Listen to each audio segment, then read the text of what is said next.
everyone, welcome back to Kavitha's Sugar and Spice. ഇന്ന് നമ്മൾ ഒരു കിച്ചടിയാണ് ഉണ്ടാക്കാൻ പോണത്. വളരെ എളുപ്പത്തിൽ തയ്യാറാക്കാവുന്ന ഒരു വളരെ ബാലൻസ്ഡ് ആയ ഒരു ഭക്ഷണമാണ് കിച്ചടി. ഇന്ന് ഞാൻ ഒരുപാട് വെറൈറ്റി ഉണ്ടെങ്കിൽ ഇന്ന് ഞാൻ ഉണ്ടാക്കാൻ പോണത് ഒരു മൂങ് ദാൽ അല്ലെങ്കിൽ ചെറുപയർ പരിപ്പ് കൊണ്ടുള്ള കിച്ചടിയാണ്. എങ്ങനെയാണ് ഉണ്ടാക്കേണ്ടത് നോക്കാം.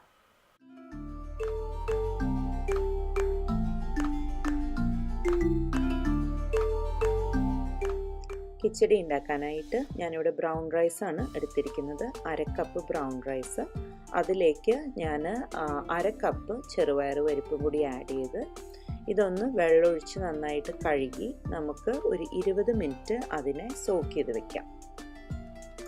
അങ്ങനെ 20 മിനിറ്റ് കഴിഞ്ഞ് ഞാൻ ആ അരിയും പരിപ്പൊക്കെ വെള്ളമൊക്കെ ഊറ്റിക്കളഞ്ഞ് റെഡിയാക്കി വെച്ചിട്ടുണ്ട്. ഒരു കുക്കർ അടുപ്പത്ത് വെച്ചിട്ട് നമുക്കതിലേക്ക് 2 ടീസ്പൂൺ നെയ്യ് ആഡ് ചെയ്യാം.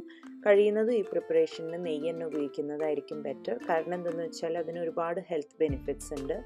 ഈ അരിയും പിന്നെ ദാലും പരിപ്പും നമ്മുടെ മഞ്ഞൾ ജീരകം ഇതൊക്കെ ചേരുന്നിടത്ത് നെയ്യും കൂടി ചേരുമ്പോൾ അതിൻ്റെ ന്യൂട്രീഷനൊക്കെ നന്നായിട്ട് അബ്സോർബ് ആവും. ഇനി ഇതിലേക്ക് നെയ്യ് ചൂടായി കഴിഞ്ഞു. ഇപ്പം ഞാൻ 1 ടീസ്പൂൺ ജീരകം ചേർത്തു. ജീരകം ഒന്ന് പൊട്ടിക്കഴിയുമ്പോൾ അല്ലെങ്കിൽ എൻ്റെ ആ മണമൊക്കെ വരുന്ന സമയത്ത് നമുക്കതിലേക്ക് ഇഞ്ചി വെളുത്തുള്ളി പേസ്റ്റ് ആഡ് ചെയ്തിട്ട് ഒന്ന് വഴറ്റിയെടുക്കാം.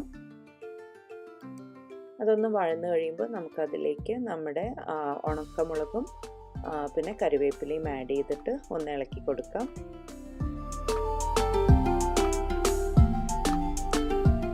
എന്നിട്ട് അതിലേക്ക് നമുക്ക് മുറിച്ച് വെച്ചിരിക്കുന്ന തക്കാളി ആഡ് ചെയ്തിട്ട് ഒന്ന് വഴറ്റി കൊടുക്കാം. അതിനുശേഷം 2 പച്ചമുളക് ഇടാം. എന്നിട്ട് അത് നന്നായിട്ട് ഒന്ന് മിക്സ് ചെയ്യാം. നെക്സ്റ്റ് നമുക്ക് ആഡ് ചെയ്യാനുള്ളത് കായാണ് കേട്ടോ. അപ്പോൾ ഞാനിതിൻ്റെ കായത്തിൻ്റെ പൊടിയുടെ കുപ്പി കൊണ്ട് 2 സ്ക്വീസാണ് കൊടുക്കുന്നത്. അപ്പോൾ അതായത് ഏകദേശം ഒരു 1/4 ടീസ്പൂൺ കായാണുള്ളത്. അപ്പോൾ നിങ്ങൾക്ക് അതിൻ്റെ ടേസ്റ്റ് ഭയങ്കര ഇഷ്ടമാണെങ്കിൽ നിങ്ങൾക്ക് കൂടുതൽ ഒരു 2 സ്ക്വീസും കൂടി കൊടുക്കാം കേട്ടോ. ഇതിലേക്ക് ഇനി ഒരു 1/2 ടീസ്പൂൺ മഞ്ഞൾപ്പൊടിയും കൂടി ചേർത്ത് നന്നായിട്ട് ഇളക്കിയതിന് ശേഷം നമുക്ക് നമ്മുടെ അരിയും പരിപ്പുമായിട്ടുള്ള മിക്സ്ചർ ചേർത്ത് കൊടുക്കാം.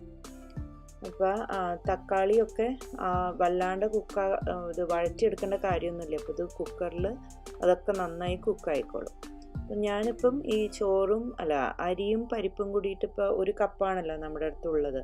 ഞാനിതിലേക്ക് ഇനി 3 കപ്പ്, ഈ 1 കപ്പിന് കണക്കായിട്ട് 3 കപ്പ് തിളച്ച വെള്ളം ഇതിലേക്ക് ആഡ് ചെയ്യാൻ പോവാണ്. അതിപ്പോൾ ഞാൻ ബ്രൗൺ റൈസ് ആയ കാരണമാണ് കേട്ടോ 3 കപ്പ് ഉപയോഗിച്ചത്. നിങ്ങൾ ബാസ്മതി റൈസാണ് ഉപയോഗിക്കണമെന്നുണ്ടെങ്കിൽ 1:2 റേഷ്യോയിൽ 2 കപ്പ് മതിയാവും. അപ്പോൾ കുറച്ച് വെള്ളം കൂടിയോണ്ട് കുഴപ്പമില്ല. കിച്ചടിക്ക് കുറച്ച് അങ്ങനെ ലൂസായിട്ടുണ്ടാവുക. ഇനി 1 ടീസ്പൂൺ ഉപ്പ് ആഡ് ചെയ്തിട്ട് നമുക്ക് നമ്മുടെ കുക്കർ അടച്ചു വയ്ക്കാം. വെയിറ്റ് വെച്ചിട്ട് ഒരു 4-5 വിസിൽ വരാൻ വേണ്ടി വെയിറ്റ് ചെയ്യാം. അപ്പോൾ വിസിലൊക്കെ വന്നു, അതിൻ്റെ സ്റ്റീമൊക്കെ തനിയെ പോയി. അങ്ങനെ നമ്മുടെ കിച്ചടി റെഡി ആയിട്ടുണ്ട്.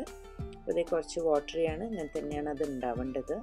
അപ്പോൾ ഇതിലേക്ക് നമുക്ക് ഇനി കുറച്ച് മല്ലിയില ആഡ് ചെയ്യാം. അങ്ങനെ നമ്മുടെ കിച്ചടി ഇപ്പോൾ ഇവിടെ റെഡി ആയിട്ടുണ്ട്.